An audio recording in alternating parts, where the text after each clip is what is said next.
Boa noite, sejam todos bem-vindos mais uma vez na casa do nosso Deus. Culto da amizade, culto de domingo, onde nós renovamos as nossas forças, adorando o nome do nosso Deus. Você que se faz presente aqui na igreja, seja muito bem-vindo. Você também que está nos assistindo neste momento, seja bem-vindo. Deus seja louvado com a sua presença aí na sua casa. A adoração também em casa é uma adoração perfeita. Então vamos juntos louvar esse Deus maravilhoso que nós temos. Cantando o hino, vim para adorar-te. Se é este o seu desejo de adorar cada vez mais o nome do nosso Deus, se é o seu desejo nessa noite, adorar o nome do Senhor em espírito e em verdade, cantemos todos juntos. Porque nós viemos adorar o nosso Deus no melhor lugar do mundo. Luz do mundo, vieste à terra para que eu pudesse te ver. Tua beleza me leva a adorar-te. Quero contigo viver.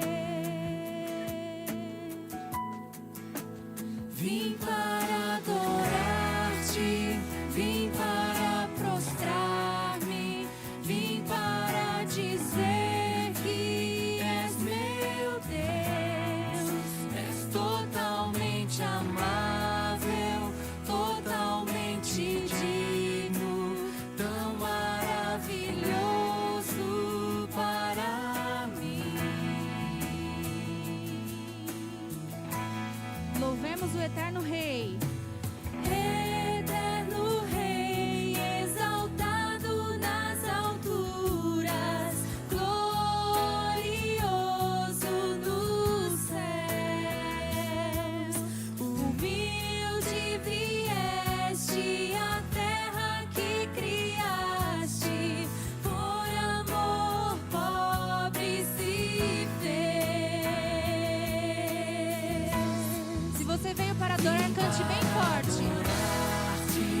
Vim para prostrar-me, vim para dizer que és meu Deus.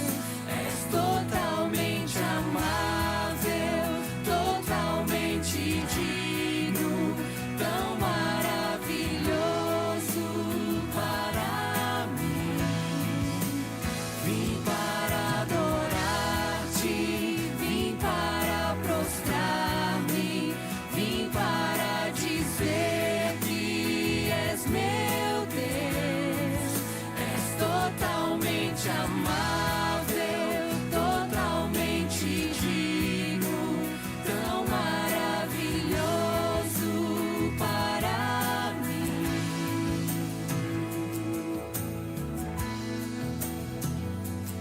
Eu nunca saberei o preço dos meus pecados lá na cruz. Eu nunca saberei o preço dos meus pecados lá na cruz. Eu nunca saberei o preço dos meus pecados lá na cruz. Eu nunca saberei o preço dos meus pecados lá na cruz. Eu nunca saberei o preço dos meus pecados lá na cruz. Eu nunca saberei o preço dos meus pecados lá na cruz. Vim para adorar-te, vim para prostrar-me, vim para dizer que és meu és totalmente amável, totalmente digno, tão maravilhoso para mim. Amém? Louvado seja o nome do nosso Deus. Salmos 42, verso 1 e 2 nos diz: como a corça anseia por águas correntes, a minha alma anseia por ti, ó Deus. A minha alma tem sede do Deus vivo. Quando porém entrar para apresentar-me a Deus? Que nessa noite você possa sentir conforto através dessa leitura, dessa passagem. Que você está no melhor lugar do mundo e você veio para adorar o nome do nosso Deus. Amém? Continuemos então a nossa adoração. E eu convido aqueles que estão em casa e os que estão aqui na igreja também, que se fazem presentes, para que se coloquem em pé. E nós vamos cantar o hino de número 340 do Inário Adventista, o hino Saudade.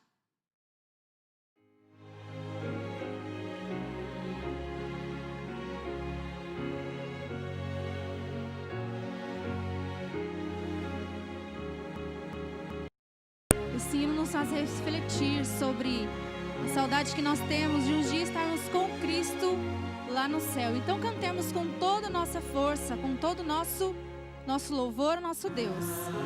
Linda pátria, estou muito longe, triste eu estou. Eu tenho de Jesus saudade. Quando será que vou? Passarinhos, belas flores fazem almejar as maravilhas e esplendores do meu celeste lar. Cristo me deu fiel promessa, vem me buscar. Meu coração está pressa, eu quero já voar. Meus pecados eram muitos e culpado sou, mas o seu sangue põe-me limpo e para a pátria vou. Qual filho do seu lar saudoso eu quero ir, qual passarinho para o nido eu quero ao céu subir. É fiel, a vida é certa quando não o sei, mas ele me achará alerta, ele ao céu irei.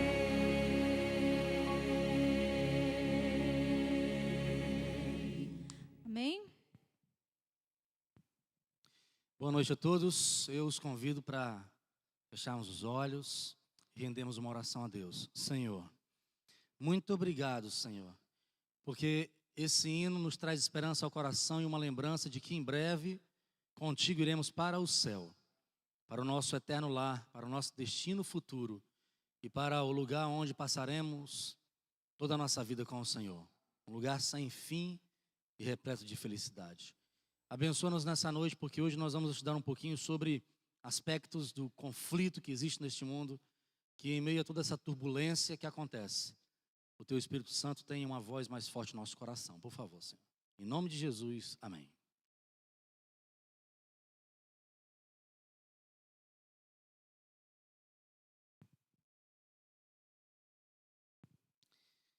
Muito bem, muito obrigado pela sua vinda, pela sua presença aqui na igreja hoje. Nós estamos numa sequência de 4 encontros, e desses 4 encontros, metade já passou. Hoje nós estamos no nosso 3º encontro. O tema central da nossa temática, dos nossos encontros aqui, é a salvação no livro de Daniel. Eu comecei a me preocupar muito com a leitura do livro de Daniel, quando, lendo a Bíblia, mais uma vez eu encontrei um reforço para a leitura de livros que falam de profecia. Na própria Bíblia tem um livro, um texto que diz que o povo se corrompe por falta de profecia. Nós temos muitas à nossa disposição, inclusive que nos ajudam a conhecer o nosso tempo de hoje. E por isso, eu estou muito feliz com você, por compartilhar com você alguns detalhes do livro de Daniel hoje também. Nós não estamos conversando sobre as profecias em si, porque para isso nós precisaríamos de um tempo maior. Só para vocês terem uma noção, se nós formos conversar sobre as profecias de Daniel 7, 8 e 9, nós precisaríamos de pelo menos aí um mês inteiro, talvez com todos os sábados e todos os domingos, só para esses 3 capítulos, porque temos muitas coisas ali. Então estamos passeando pelo livro de Daniel, pegando do livro então um panorama mais geral do grande conflito que acontece e é apresentado no livro de Daniel, aos povos da sua época e aos povos depois dele. Então isso serve para nós também, porque nós estamos numa era pós-Daniel. Agradeço aos amigos que estão em casa, os que estão assistindo na sua multimídia no carro, os que estão assistindo pelo Facebook, pelo YouTube, não importa, se você estiver assistindo, já estará valendo a pena. Agora, uma coisa importante falar também, nós já estamos assim, no momento, diríamos de graça, né? Porque agora a gente já pode frequentar, vir à igreja, embora com uma certa limitação de distância e de pessoas. Se você puder vir à igreja, venha à igreja. Se você não tiver com tanto medo assim, tão inseguro assim, puder fazer um esforço, venha. Porque aqui é um lugar muito especial também para se estar. Agora, se você não puder vir, assista onde você estiver, mas não deixe de assistir aos cultos. Eu convido vocês, tanto os que estão presentes aqui na igreja, como também os que estão em qualquer outro lugar, do outro lado de uma tela, ou ouvindo essa mensagem, a abrirem sua Bíblia no livro de Daniel, no capítulo 6, porque nós iremos refletir um pouquinho em algumas coisas que aconteceram no capítulo 6 de Daniel, especialmente fatos relacionados à própria vida de Daniel, ao contexto em que ele vivia, ao comportamento do rei da sua época e ao comportamento de homens que haviam naquele reino e que queriam a destruição de Daniel. Fazendo assim, então, uma parábola do que acontece no mundo de hoje e dos comportamentos cada vez mais atuantes de Satanás contra aqueles que são o povo de Deus e que são representados por Daniel. Então, Daniel, capítulo 6. Quero convidar você para fechar os olhos. Agora a gente vai orar especificamente pela leitura do texto. Então, ore comigo, por favor. Senhor, nós queremos ouvir unicamente a Tua voz, unicamente os Teus ensinamentos. Nós sabemos que capítulo 6 é um capítulo que não é tão grande na quantidade de versículos, mas nós precisaríamos de muito tempo para entender todos os detalhes. Que o que nós tivermos de tempo à nossa disposição hoje seja o suficiente para o Teu Espírito Santo trabalhar em nossa vida, Senhor, por favor. Em nome de Jesus. Amém, Senhor. Vamos ler então. Leia comigo, eu quero aproveitar aqui para a gente não demorar muito, para a gente aproveitar o máximo da leitura da Bíblia no texto de hoje. Daniel na cova dos leões. Pareceu bem a Dario constituir sobre o reino a 120 sátrapas que estivessem por todo o reino, e sobre eles 3 presidentes, dos quais Daniel era um, aos quais estes sátrapas dessem conta, para que o rei não sofresse dano. Ou seja, os sátrapas deviam prestar contas para Daniel e os outros 2 governadores. Então mesmo Daniel se distinguiu dentre os presidentes e sátrapas, porque nele havia um espírito excelente, e o rei pensava em estabelecê-lo sobre todo o reino.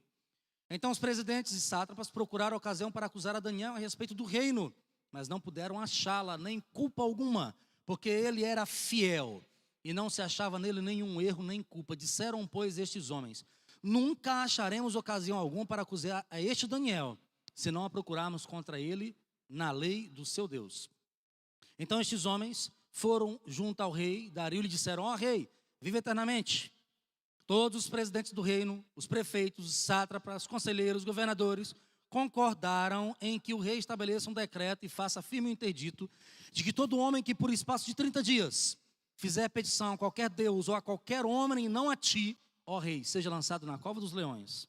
Agora, pois, ó rei, sanciona o interdito e assina a escritura para que não seja mudada segundo a lei dos medos e dos persas, que não se pode revogar.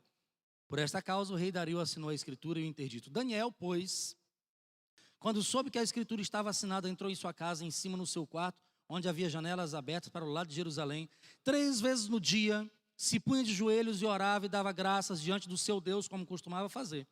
Então aqueles homens foram juntos e, tentando achar Daniel, e a orar e suplicar diante do seu Deus, se apresentaram ao rei e, a respeito do interdito real, lhe disseram. Aí então esses homens vão contar, meus irmãos, meus amigos, para o rei, que encontraram Daniel orando e que o rei tinha feito um interdito, e estavam lembrando o rei que ele precisava cumprir com a sua lei, porque segundo a lei dos medos e persas ele não podia mudar aquilo ali. Então responderam e disseram: esse Daniel, que é dos exilados de Judá, verso 13, não faz caso de ti e nem do teu interdito que assinaste. Antes, por três vezes por dia, ora, faz a sua oração. Tendo o rei ouvido essas coisas, ficou muito penalizado e determinou consigo mesmo livrar a Daniel, e até o pôr do sol se empenhou por salvá-lo. Então aqueles homens foram juntos ao rei e disseram: sabe, ó rei, que a lei dos medos e persas, ou seja, eles estão reforçando que o rei sanciona, pode mudar. Então o rei ordenou que trouxesse Daniel e o lançasse na cova dos leões, e disse o rei a Daniel, por favor, atente nessa parte do texto. Disse o rei a Daniel, nós estamos aqui no versículo 16, o teu Deus, a quem tu continuamente serves, que ele te livre. Então foi trazida uma grande pedra, agora eu vou contar para você, foi trazida uma grande pedra, foi colocada na boca de um buraco que havia sido aberto no chão.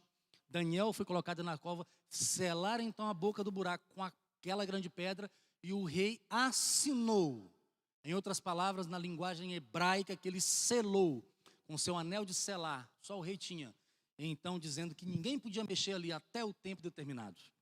Então o rei vai para sua casa angustiado. Você viu que o rei tentou tirar Daniel daquela situação, mas ele não conseguiu até o pôr do sol. O rei então vai para sua casa, e na sua casa o rei ora. E o rei ora, o rei fica jejuando a noite toda, não ouve músicas, porque eles tinham costumes, os reis, eles tinham pessoas que tocavam para eles, para dormirem e tal, para ir para sua cama, e ele passou a noite todinha em jejum e acordado. No outro dia cedo, o rei então vai até o lugar onde estava lá a cova dos leões, fechada e selada pelo seu anel. E então, pela manhã, diz a Bíblia, pelo romper do dia, levantou-se o rei, chegando-se à cova, verso 20, chamou por Daniel com uma voz muito triste. Sabe quando você fala certo? Quando você fala, você tem dúvida, será que deu certo? Não é? O rei falou exatamente com aquele tom assim de tristeza pela possibilidade que ele sabia que existia de Daniel ter sido comido pelos leões. Então ele disse assim: Daniel, servo do Deus vivo, dá-se ao caso que o teu Deus, a quem tu continuamente serves, tenha podido livrar-te dos leões? Então deve ter ficado aquele pouco de silêncio. Daniel então fala ao rei: ó rei, vive eternamente. O meu Deus enviou dos leões para que não me fizessem dano, porque foi achada em mim inocência diante dele, e também contra ti, ó rei, não cometi delito algum. Então o rei, ele pega aqueles homens, os 122, que eram 120 sátrapas, mais os 2 governadores que acompanhavam Daniel ali no reino, joga aqueles homens dentro da cova dos leões, e a Bíblia diz que antes que eles caíssem na cova, os leões já os apararam no ar e já os mataram ali, já os debulharam ali, já os quebraram ali, já os mataram ali, juntamente com as suas famílias. Nós vamos estudar agora, e no final então o rei faz uma nova lei, dizendo que agora todo tipo de oração feita deveria ser ao Deus de Daniel. Essa, sem dúvida, meus amigos, é uma das histórias mais queridas de toda a Bíblia.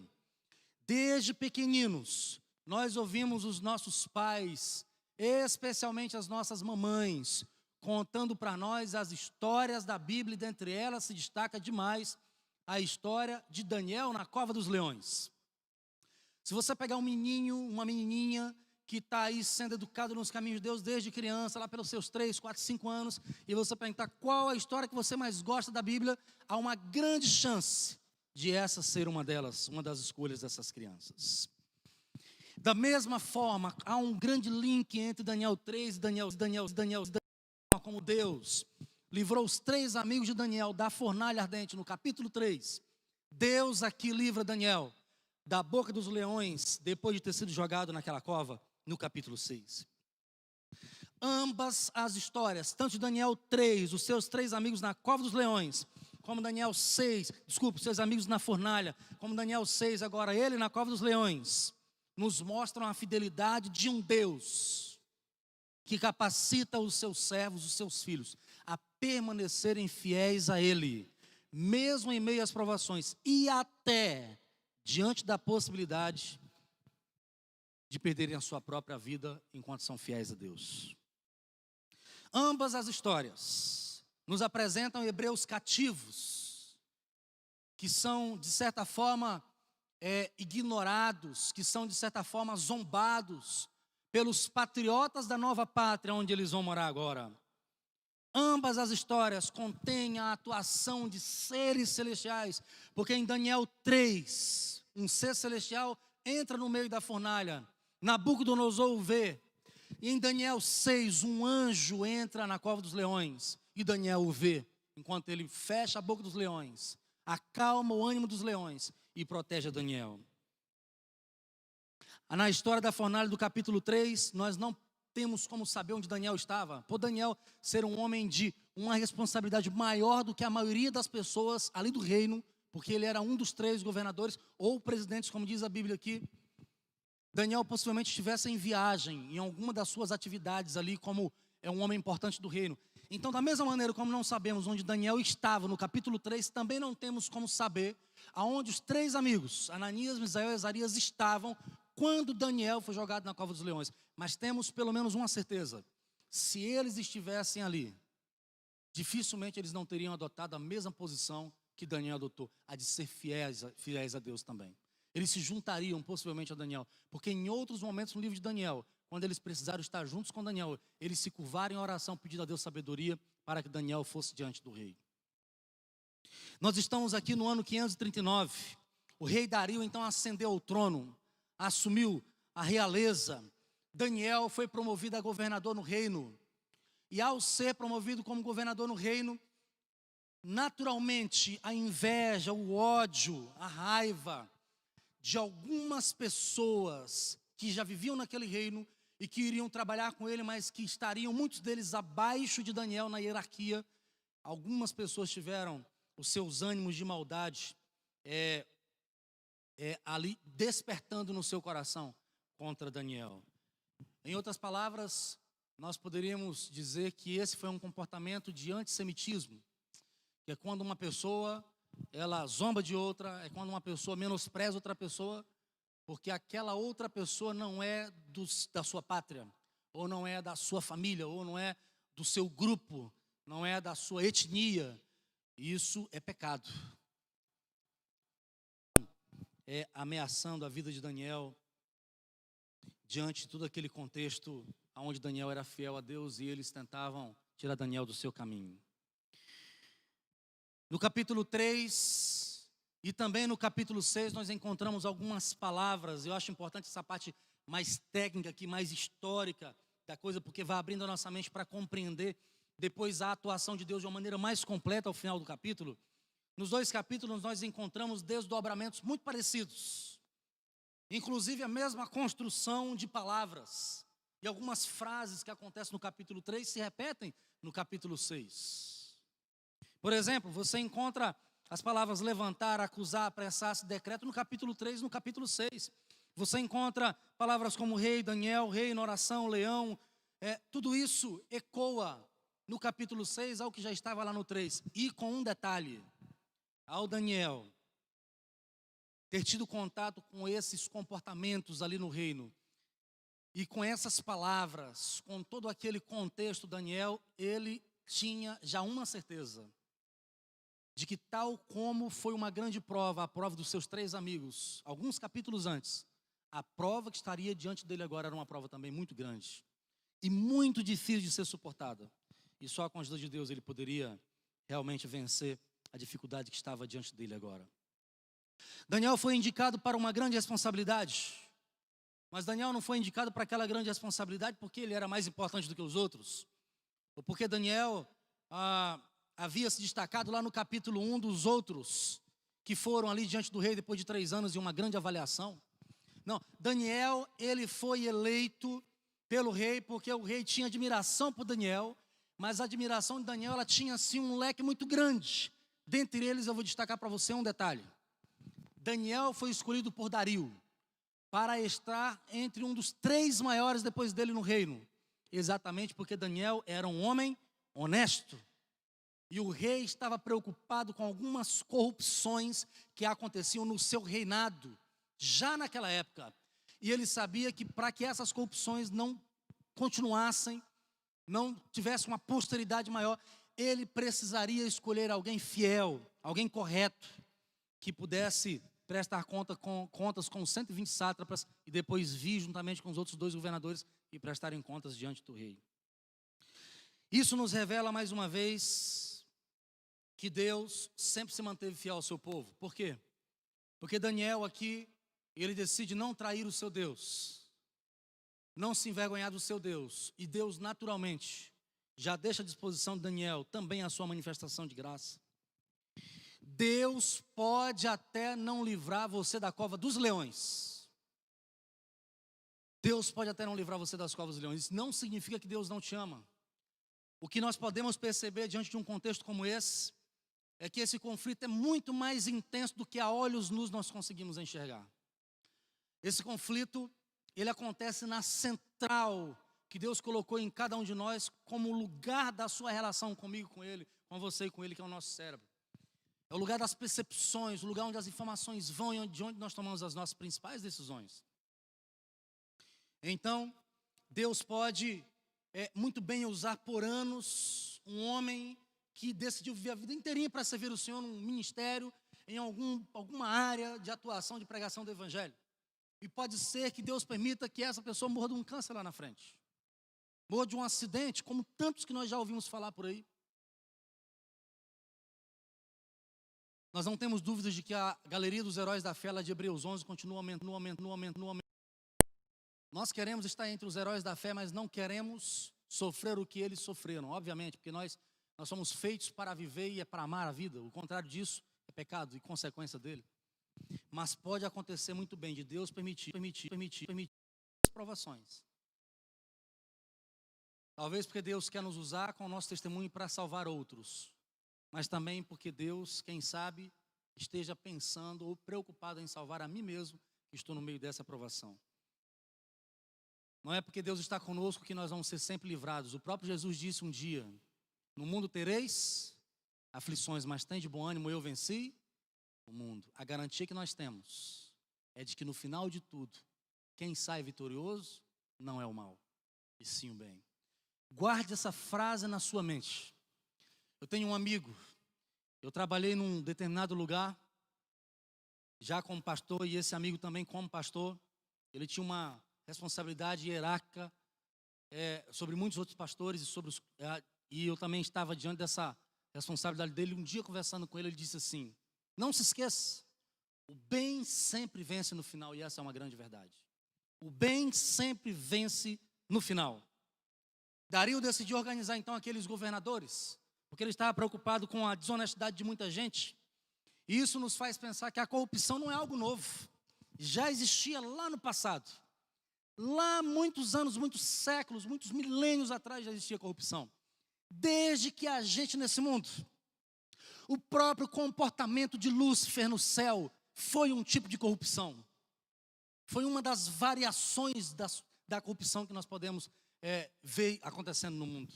Quando ele leva a tentação ao coração dos seus conterrâneos anjos ali, e eles então têm o seu coração corrompido pela ambição e pelo orgulho.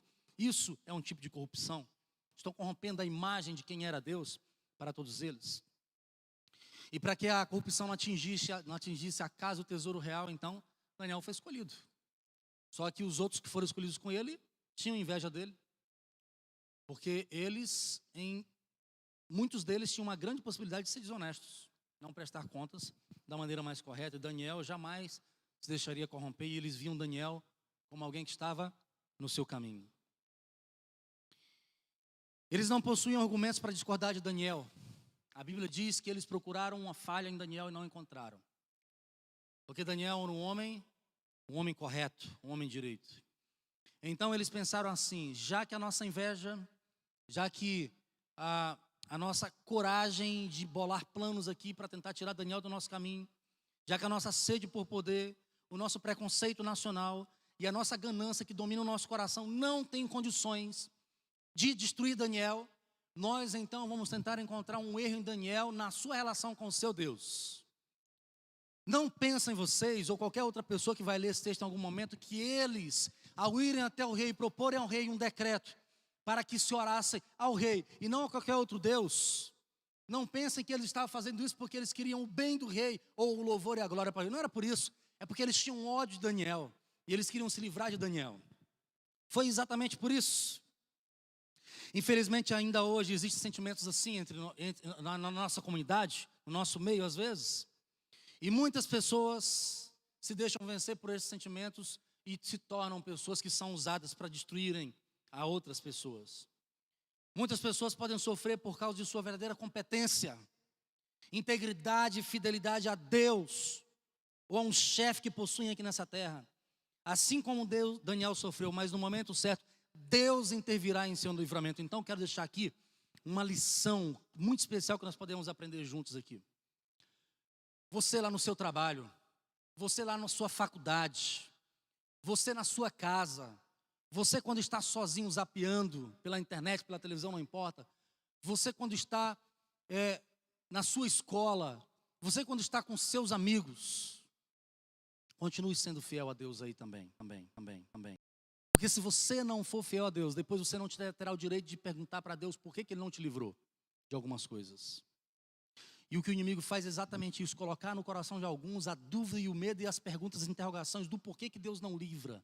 Mas às vezes refletimos em nossa vida e vemos que nós também não fizemos nada para estar perto de Deus. Nós temos outros exemplos de pessoas que sofreram por serem fiéis a Deus. Por exemplo, José, lá na casa de Potifar, está em Gênesis 39. Jesus, o próprio Jesus, o Salvador da humanidade, Mateus 27, verso 50, o famoso tetelestai da Bíblia, está feito, está consumado. Eu dou aqui a minha vida. Estevão, que foi apedrejado, e muitas pessoas que usam o método historicista chegam à conclusão de que Estevão, o seu apedrejamento é a conversão de Saulo em Paulo agora, é o que fecha a profecia das 2.300 tardes e manhãs. Pedro, que preferiu servir a Deus do que aos homens, em Atos 5:29. Todos os heróis da fé de Hebreus 11, quantos não foram amordaçados nesse mundo tão maltratados pelo inimigo? Porque o inimigo sabia que eles estavam no seu caminho. Aqueles homens devem ter investigado a vida pessoal de Daniel, a sua vida pública também, mas não acharam nenhuma falha na vida dele. Nós somos cristãos. E nós somos cristãos porque nós amamos a Cristo, nos entregamos a Ele e decidimos nos tornar seguidores dele. Não tem como ser cristão sem dizer que é seguidor de Cristo. Nós precisamos ser coerentes com a religião que nós decidimos assumir para a nossa vida.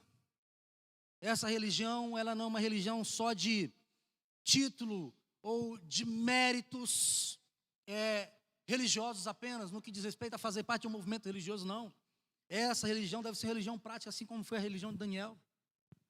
Aqueles homens ficaram sem opções, então eles criaram aquele plano para tirar Daniel do seu caminho. Um detalhe interessante nesse ponto é o fato de que os persas não adoravam os seus reis. Os persas não adoravam os seus reis. Mas vamos pensar no seguinte, vamos imaginar que você fosse um rei. Vamos pensar no João. O João era o rei lá, no lugar de Dario. Aí chega um grupo de 100 e tantas pessoas, talvez 120 pessoas por aí. Eu acho que nem todos estavam ali. De fato, os estudiosos acham que a maioria não estava. O próprio Daniel não estava, porque ele era a vítima no caso. Então não comunicaram Daniel, mas chegaram para o rei dizendo que eles haviam conversado entre si. Todos eles haviam coerentemente chegado à mesma conclusão. Vamos imaginar que o João está lá e ele é o rei. E o rei, que é o João, sabe que ninguém adora o rei. Porque para os medos e persas, não havia a possibilidade de adorar o rei. Eles adoravam vários deuses, alguns eram até politeístas, tinham vários deuses ali. Mas quando se chega com uma proposta para o rei se sente agradado com aquilo, bajulado com aquilo. E ele fica encantado por aquela proposta. Então ele formula uma lei, sem saber que o alvo daquela lei era Daniel. aqueles acusadores usaram este artifício para destruir Daniel e tirá-lo do seu caminho. Além de rei, o rei seria agora considerado um representante das divindades da Babilônia. Muitas vezes nós tomamos decisões que irão nos trazer muito prejuízo e infelizmente algumas delas trazem prejuízo para quem está ao nosso lado também. Alguma vez você já ouviu falar de um governo onde todos tomam uma decisão em conjunto e não há nenhum contra aquela decisão com uma posição diferente? Por exemplo, quando se trata de permitir que alguém viva ou que alguém morra, todo mundo pensa igual. Mesmo nas grandes decisões que são tomadas mundo afora, aí nos lugares onde deve ter a pena de morte, é muito difícil se decidir, ficam meses e meses, semanas, às vezes anos, estudando o único caso para se tomar a decisão final. Analise tantos fatores.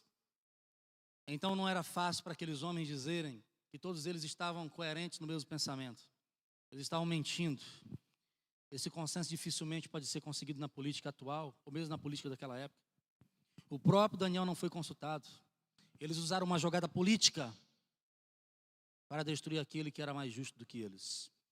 E eu quero entrar com vocês aqui num detalhe. Eu tenho 2 detalhes importantes para trabalhar com você. Embora tenha bastante anotações ali, eu sei que não vai dar tempo, mas eu quero pensar com você nesse detalhe aqui. Isso é muito importante para a nossa vida espiritual também. Manobras políticas dificilmente terão a aprovação divina. Manobras políticas não têm aprovação divina. Porque na maioria das vezes essas manobras elas têm segundas intenções, seja dentro de um reino, ou mesmo dentro de um ambiente religioso. Aí você deve estar pensando, mas peraí, você falou e falei. Mesmo dentro do ambiente religioso, às vezes, existem movimentos políticos. Pode ser que não haja no movimento haja em outra à sua volta. E quando isso acontece, isso descaracteriza esse movimento religioso. A sua razão de ser, o chamado que Deus fez para esse povo. E nós, como adventistas do 7º dia, não podemos permitir que movimentos políticos nasçam em nosso meio. O adventista do 7º dia, ele não é nem esquerdista, nem direitista. Não é nem da esquerda, nem da direita. Mas também ele não é neutro. E aí, como é que faz? Ele é de Deus. Ele ora para tomar suas decisões. Ele pede a ajuda de Deus, a inspiração, para que o Senhor o oriente sobre suas decisões que são necessárias ser tomadas. A obsessão pelo êxito que muitas vezes encontramos em comunidades religiosas e em seus departamentos, em suas áreas, não é necessariamente um sinal de santidade, mas em vez disso denuncia a separação de Deus. Muitas pessoas falam em nome de Deus, elas abrem a boca em nome de Deus, elas conseguem conquistar diversas pessoas, até multidões, mas no final de tudo, o que elas querem é algum tipo de promoção. A Bíblia diz que enganoso é o coração mais do que todas as coisas e perverso. Quem o conhecerá? Jeremias 7, versículo 9. A Bíblia é boa, a palavra é boa, a doutrina é boa, o evangelho é bom. A salvação é real, porque a salvação é Cristo, Ele está entre nós. Mas as pessoas, às vezes, falham. Então eu queria mandar um recado especial, deixar um recado especial para todos vocês que estão me ouvindo e um dia tiveram a preocupação, a reflexão, ou chegaram à conclusão de abandonar os caminhos de Deus por causa de alguém que vocês conheceram e que hoje não está mais no nosso meio. Eu nasci filho de cristãos adventistas. Cresci como um jovem cristão adventista. Nunca saí da igreja. Passei pelos momentos difíceis da adolescência e da juventude, obviamente, como todo mundo passa. Mas nunca saí da igreja. E ao longo da minha vida, quer fosse dentro da performance, dentro dos momentos do ministério, de 10 anos para trás, praticamente, que é o tempo que eu estou atuando como pastor no ministério, louvo a Deus por isso, ou em qualquer outro momento, qualquer outra fase da minha vida, tenho encontrado constantemente pessoas que dizem assim, eu vou abandonar a igreja por causa daquela pessoa, ou por causa daquele outro lá, ou por causa daquele lá, fala, mas não faz. Meu irmão, deixa eu falar uma coisa para você. O ser humano, ele pode até errar, e erra mesmo, mas Deus nunca vai falhar com você. Apegue-se a Deus, as promessas de Deus para você e não as pessoas. As pessoas, elas podem ser usadas por Deus aqui, mas se elas não permanecerem fiéis, leais a Deus, firmes com Deus, elas podem cair ali na frente. Agora não é porque a pessoa caiu que você tem que ir junto com ela, não. Ore por ela para que ele retorne para os caminhos de Deus. Eu já sei de histórias, já vi histórias onde uma pessoa estudou a Bíblia com outra, e aquele que se converteu agora permaneceu, e aquele que deu estudo para ele saiu. E o que se converteu foi lá então atrás daquele que o tinha trazido para o Evangelho. Então não se afaste dos caminhos de Deus, porque todos nós precisamos de um Salvador, e só há um Salvador, que é Jesus Cristo. Não pense em abandonar os caminhos de Deus. Eu estava lendo um livro na tarde de hoje, do autor, escritor, professor, um homem muito experiente chamado Jacques Doucan. No livro chamado Segredos de Daniel, ele diz o seguinte, na página 93.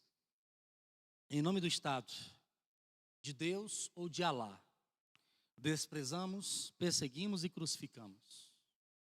Não foi exatamente o que os babilônios fizeram contra Daniel e seus amigos?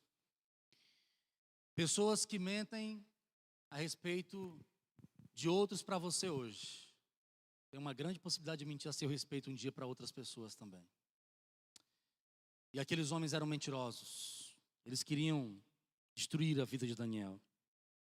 E como eu preciso concluir aqui por causa do nosso tempo, eu quero fazer algumas reflexões espirituais e que podem trazer algum crescimento para a minha vida e para a sua vida também. Daniel poderia muito bem ter mudado todo o seu comportamento, não é mesmo? O que era um decreto de 30 dias? Considerando o tempo que Daniel passou na Babilônia, não era nada. 30 dias. Quando ele chegou na Babilônia, ele passou por uma grande provação com seus amigos e conterrâneos, quando diante deles foi colocada a comida da mesa real, os vinhos, as carnes oferecidas aos deuses, aos ídolos da Babilônia. Ele disse assim, experimenta a gente por 10 dias, só 10 dias, o que são 10 dias? Num período de 3 anos, 1095 dias, 10 dias não era nada. Por mais que aquele alimento não desse nenhum efeito diferente na vida deles, nenhum prejuízo sofreria o cozinheiro-chefe. Aqui novamente nós vemos Daniel diante de uma situação difícil que incluía tempo. 30 dias. Não era nada, Daniel podia se esconder durante esses 30 dias. Ele podia parar de orar, ou então orar só mentalmente. Ele podia dizer assim, rei, eu preciso fazer uma viagem para um lugar bem longe. E lá naquele lugar lá, então, alugar um apartamentinho e ficar orando no apartamento, fazendo o trabalho dele lá como governador. O rei jamais saberia, aqueles homens também não perseguiriam Daniel, porque não estariam na frente dele para olhá-lo, para copiá-lo, para ficar investigando a vida dele. Mas Daniel não teve esse comportamento. Por que Daniel não teve esse comportamento? Daniel não foi afoito por acaso. Daniel talvez, ele não teve um comportamento desnecessário. Não provocou aqueles homens, porque ele sabia do teor do decreto e da urgência do decreto. Mas Daniel não fugiu ao seu compromisso, à sua fidelidade a Deus. Porque ele sabia que para uma pessoa que viveu a vida inteirinha no Evangelho, e que testemunhou de Deus diante de tantos governadores e reis antes daquele ali, uma única falha poderia destruir todo o seu testemunho dado até ali. E Daniel agora já um homem idoso, com quase 80 anos de idade, dá um dos seus últimos testemunhos para a Babilônia, apresentando aquele reino inteirinho, um Salvador que pode libertar se nós formos fiéis a Ele. Daniel continua exatamente no mesmo lugar de sempre, orando, de manhã cedo, ao meio-dia e à tarde. Interessante é que Daniel orava com a sua face voltada para Jerusalém. Salomão, quando foi inaugurar o templo, disse, Senhor Deus, quando os teus filhos forem levados para um cativeiro, levados por um povo mais forte, por um exército aguerrido, e eles orarem ao Senhor, com a face voltada para o teu templo, aqui em Jerusalém, ouve a sua oração e os atende, os socorre, os liberta. E Daniel, durante quase 70 anos da sua vida na Babilônia, Daniel orou a Deus exatamente com a sua face voltada na direção geográfica de Jerusalém, na esperança de que o cativeiro estaria terminando e que Deus os libertaria um dia. O horário da oração de Daniel também era o horário do sacrifício da tarde, um horário especial para o povo judeu, para o povo de Israel. Daniel, ele não temeu as leis do mundo, porque ele sabia que havia um Senhor, um Deus muito mais poderoso e superior a qualquer outro rei que governasse nessa terra. Ele não orava como um dever religioso. Daniel não orava apenas por ter uma rotina. E nem estava preocupado em falar por palavras bonitas para Deus. Daniel orava sem se importar com as circunstâncias, quaisquer que fossem elas. Para Daniel, a oração não era o último recurso. Para Daniel, a oração era o único recurso. Quando a gente está bem, quando a gente está feliz, vibrando, compartilhando, sorrindo, festejando, quando a gente está com os amigos, quando a gente se junta para um almoço, às vezes até mesmo pessoas que são da mesma fé, e nós vamos ali, faz a oração, alguém faz uma oração muito, faz rápido que eu estou com fome, nós muito rápido ali e tal. E nós não passamos Deus, é claro que estou dando um exemplo muito superficial aqui, nós não passamos mais tempo com Deus. Mas quando estamos em momentos de crise, nos lembramos do Senhor, aí nós oramos. Daniel não orou aqueles dias, aqueles 30 dias, só porque ele estava em dificuldade. Ele orou porque a oração era o seu único recurso e havia sido por toda a sua vida. Meus amigos, meus irmãos, no final de tudo, o rei vai até a cova dos leões e ele fala então aquelas palavras: Daniel, o teu Deus te livrou. E Daniel então fala lá de dentro: o meu Deus me livrou. O meu Deus enviou o seu anjo e ele me protegeu. E eu também, rei, não fiz nada contra o Senhor. Então o rei imediatamente tira Daniel da cova, manda aqueles homens para dentro da cova, e a gente fica pensando, por que o rei mandou os homens com as suas famílias? Um detalhe interessante aqui. Aqueles homens usaram o seguinte argumento, uma grande possibilidade desse argumento ter acontecido. Os leões só não comeram Daniel porque eles estavam bem alimentados. Nisso então, por isso que a gente tem que cuidar com o que fala e o horário em que a gente fala algumas coisas. O rei então olhou para eles e falou assim: ah é? Os leões estão alimentados e não comeram Daniel por isso? Então joga eles dentro da cova e vamos ver se os leões estão alimentados. E nesse momento a Bíblia diz que antes que eles chegassem no fundo da cova, os leões já os destruíram por completo, já os mataram. O milagre tinha sua importância em si, mas quem realizou o milagre era mais importante. O destaque na história do capítulo 6 de Daniel na cova dos leões não é a atuação de Deus em si, embora ela fosse importante. É quem fez a atuação que é Deus.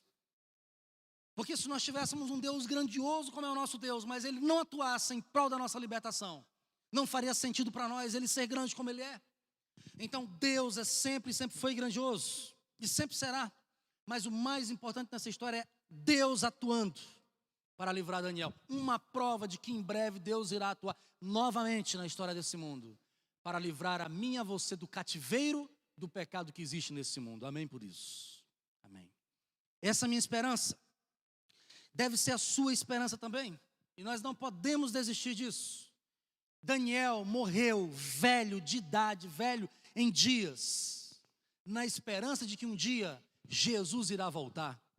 O rei então promulga agora um novo juízo. O rei promulga agora uma nova lei, e a lei antiga, ela é transformada numa lei diferente, onde diz que ao invés de se orar ao rei, agora havia um decreto dizendo que todos deveriam orar apenas ao Deus de Daniel, porque esse é que é Deus, e não há nenhum outro Deus como Ele. Não há nenhum outro Deus como Ele.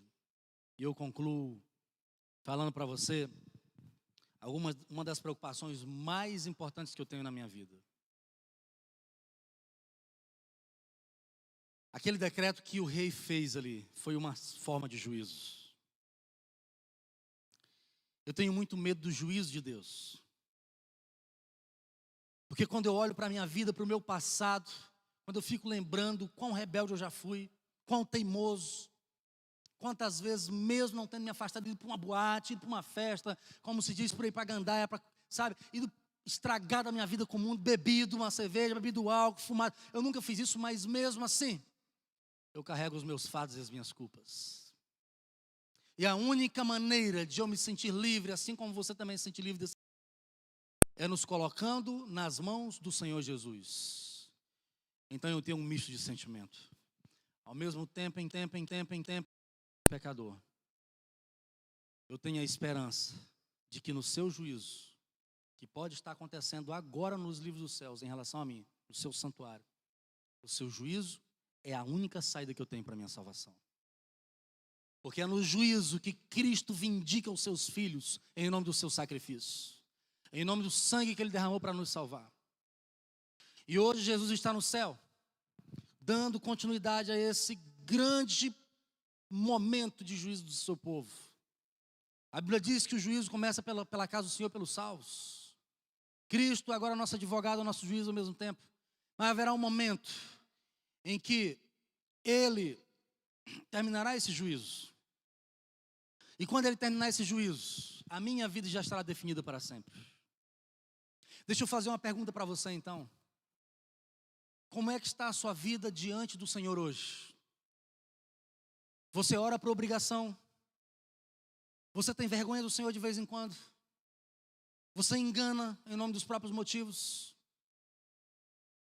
Você se sente um cristão covarde, como muitas vezes eu já me senti, com medo de deixar as pessoas saberem que eu tinha Deus na minha vida e que eu havia entregue minha vida para Ele, e que eu tinha um Senhor, porque eu queria ser igual ao restante das outras pessoas? Se esse é o seu sentimento, você se sente culpado por qualquer coisa acontecida na sua vida até aqui, não tenha medo nem preocupação. Se você se entregar ao Senhor, se você se render a Ele, confessar o seu pecado, Ele irá transmitir a você a confiança e a certeza de que Ele deu a você adiantadamente, lá na cruz, o perdão dele a você.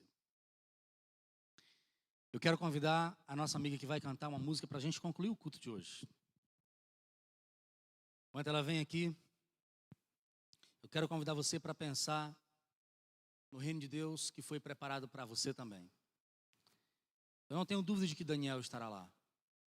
Eu não tenho dúvida também de que talvez muita gente que viveu na Babilônia, mesmo não sendo judeus, mesmo sendo povo natural da Babilônia, caldeus, etc., por terem conhecido Daniel, também alcançaram a salvação. Foram salvos. Então eu quero perguntar para você uma coisa muito importante hoje. Eu me preparei para fazer essa pergunta para você e eu vou te perguntar. E você? Você está bem com seu Deus? Está em paz com seu Deus? Está tudo bem?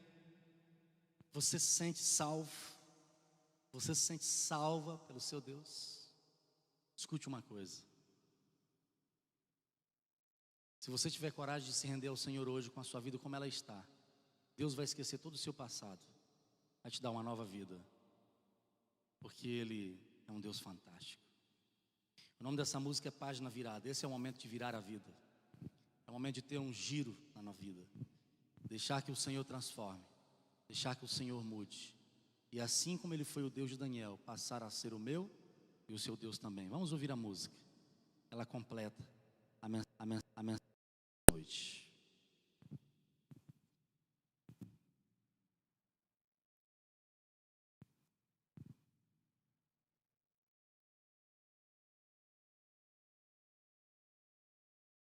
Para a gente orar. Você que está em casa pode curvar a sua fronte, fechar os seus olhos. Se você quiser ficar em pé também, como um ato de confiança, de entrega ao Senhor, faça isso. Vamos orar. Senhor, é unicamente pelo Teu sacrifício que nós temos a salvação, Senhor. Nós não queremos perder de vista o céu. A história de Daniel é uma história muito inspiradora, de fidelidade. Fidelidade dos dois lados. Fidelidade de um homem que não se envergonhava do Senhor. E fidelidade de um Deus que honrou a quem te confiou. Senhor Deus, olhamos para Daniel, mas o nosso maior exemplo é Cristo. Que a nossa maior referência que é o Senhor Jesus nesse momento. Por favor, nesse momento mesmo, Senhor, entre na nossa vida, na nossa mente, mais uma vez. Mude os nossos conceitos errados. Coloque no nosso coração a direção do Senhor, para que a nossa vida seja sempre conduzida por Ti. Não nos desviemos do caminho. E que quando chegar o Teu santo dia, não apenas Daniel esteja lá, mas nós também estejamos junto com ele, Senhor. Te pedimos pela Tua salvação, mais uma vez em nome de Jesus. Amém. Que Deus abençoe a todos vocês. Nós vamos ter uma música de saída, não é isso? A irmã Cidinha vai vir aqui cantar com vocês. E em seguida nós vamos para os nossos lares. Agradecemos então a presença de todos os irmãos que estão aqui conosco na igreja e os que estão assistindo também em casa. A série Salvação no livro de Daniel, ela continua no próximo domingo e você é o nosso convidado especial. Convide toda a sua família, seus amigos, aqueles que puderem estar aqui conosco na igreja. Serão muito bem-vindos. Saiamos cantando Permaneça em Mim.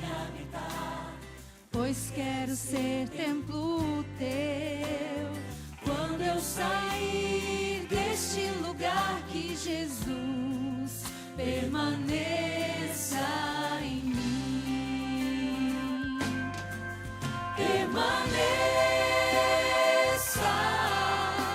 em mim. Permaneça em mim. Permaneça em mim, meu Senhor. Permaneça em mim. Venha, Senhor, em mim habitar, pois quero ser templo teu. Quando eu sair deste lugar, que Jesus permaneça em mim. Permaneça em mim. Permaneça